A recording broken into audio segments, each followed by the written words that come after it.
Bearing smooth angles and soft body lines, the 2013 BMW 7 Series strikes an elegant pose as the brand's full-size flagship sedan.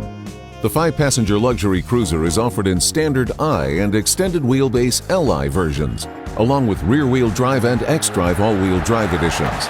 Trims include the base 740, 750, and the rear-wheel drive 760Li.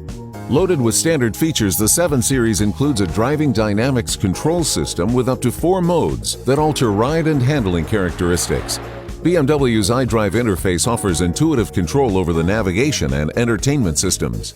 Premium audio comes from the optional Bang & Olufsen surround sound system with its patented acoustic lens technology and 16 integrated speakers. All trims come equipped with an 8-speed automatic transmission.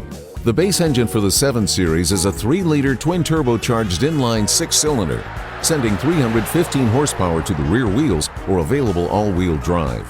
A 4.4-liter twin-turbo V8 sends 445 horsepower to the rear wheels or available all-wheel drive, while the 760Li gets a massive 6-liter twin-turbo V12 engine, sending 535 horsepower to the rear wheels.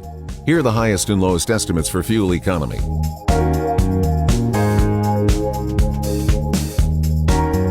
The 7 Series is backed by a 4-year 50,000-mile powertrain warranty. For those seeking an advanced level of performance and leading-edge technology in a luxury sedan, the 2013 BMW 7 Series delivers high-tech features and high rev horsepower in world-class style.